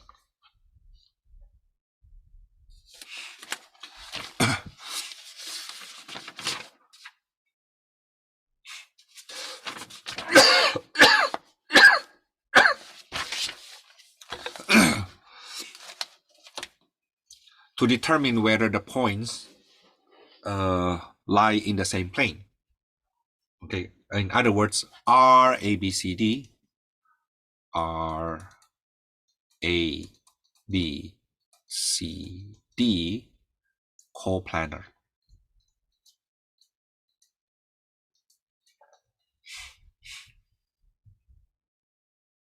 And these four coordinates are coplanar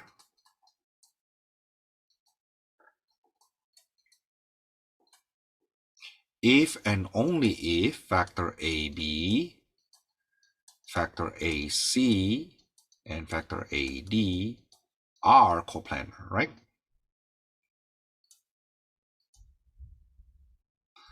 Actually, by the way, it doesn't have to be AB, AC, AD though. As long as you can get three distinct factors from this ABCD, it doesn't have to be AB, AC, AD. Maybe AB, BC, CD, right? Okay, that will do. That will do. Okay, now these three factors are coplanar if the triple scalar product is equal to 0.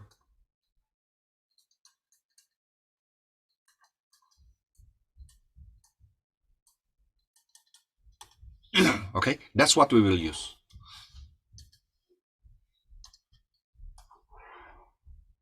So what I will do is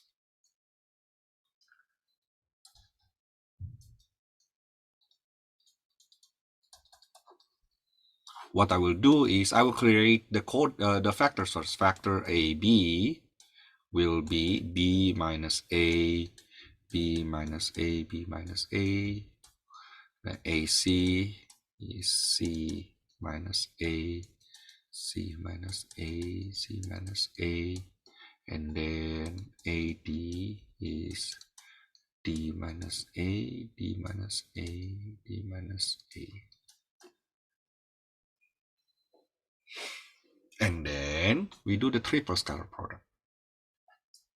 Okay, AB cross AC dot AD. That's equals to 2, negative 4, 4, 4, negative 1, negative 2, and then 2, 3, 6. That is equals to 2 times negative 4 times negative 2 minus negative 1 times 4 minus 3 times 2 times negative 2 minus 4 times 4 plus 6 times 2 times negative 1 minus 4 times negative 4.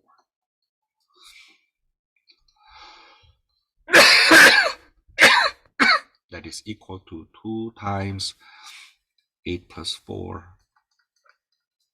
minus 3 times negative 4 minus 16 plus 6 times negative 2 plus 16. That's 2 times 12 minus 3 times negative 20 plus 6 times 14. So that's 24 plus, no, it's not, huh? We don't know what's that. We know for sure it's not 0. So A, B, C, D are not coplanar.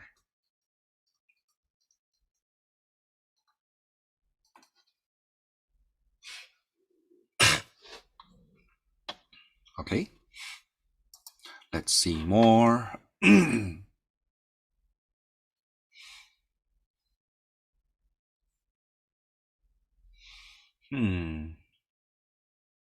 Yeah, the rest are basically, I see the questions here, the rest are basically what I have explained earlier. Oh, maybe number 43 then. That's an odd number, but it would be nice if I can show you the work.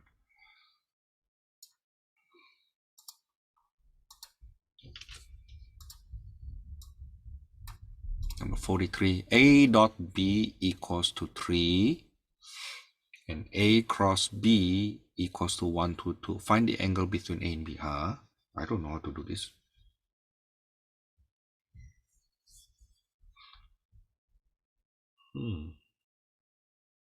Really, I don't know how to do this one.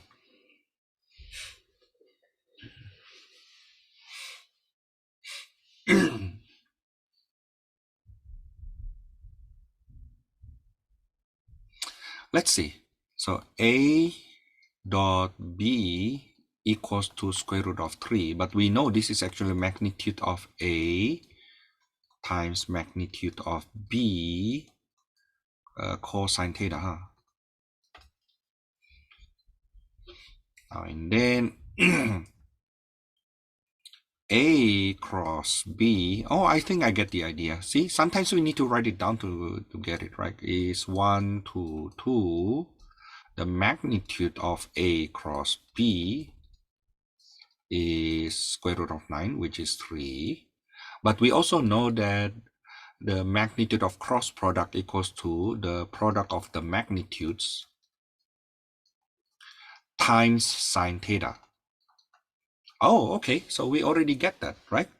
So basically square root of 3 equals to magnitude of A, magnitude of B cosine theta, right? And then 3 equals to square magnitude of A, magnitude of B sine theta. If I divide, so 1 divided by 2, okay, equation 1 divided by equation 2,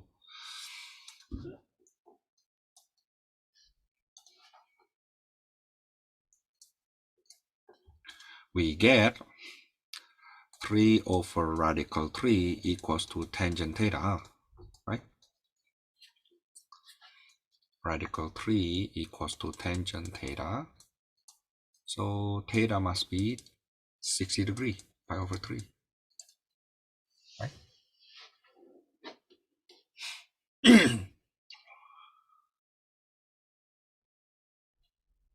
Okay, I hope that makes sense.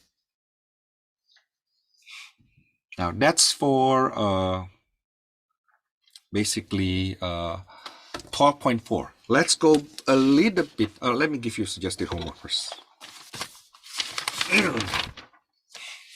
The suggested homework from 12.4. I'm sorry, I didn't prepare this suggested homework earlier. So it will take me some time. Give me a second. What am I doing?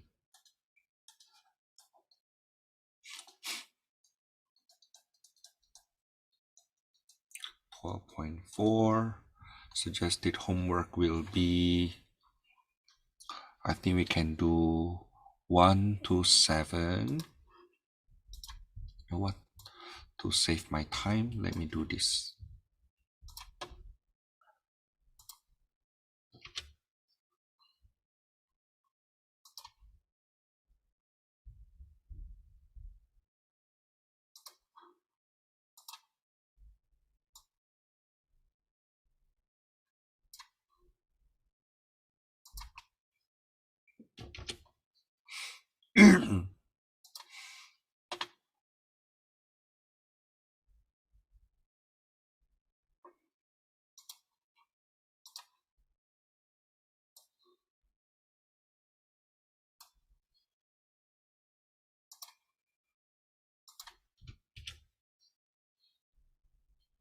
Let's see here.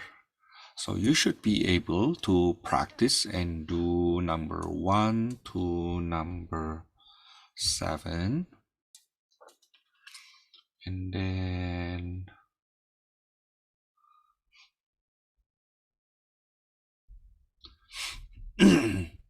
uh, 9 to 12. 13 will be good also. 14. 13 to 14 to 15.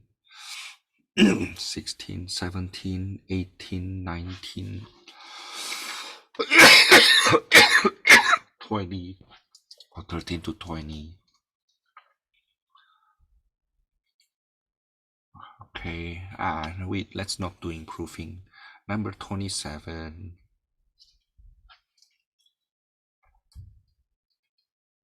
To number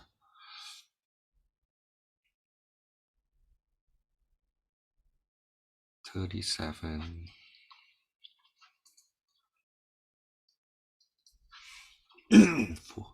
40. 44 and 45.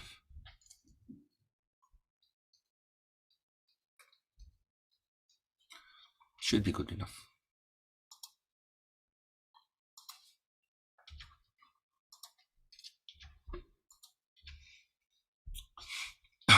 Okay. Now this is 12.4. And I think I will just stop here. On Wednesday, the next meeting, I will work on 15.5. I'm sorry, 12.5. But 12.5 is actually on the heavier part. 12.5 we will talk about line and planes. Lines equation of lines, equation of planes on a three-dimensional space. Each of them is actually quite heavy already. Okay, now on the top of that, we will see how these lines and planes actually interact. So the next section, 12.5, will be quite heavy for us. Yeah, it will be quite heavy for us. Okay, for now, before this next meeting, please, I beg you, study this 12.4. Don't forget that you have a quiz that is due tonight. Okay, that requires you to know 12.3, I think. Professor. Yes, Give me a second. I have a question about the quiz.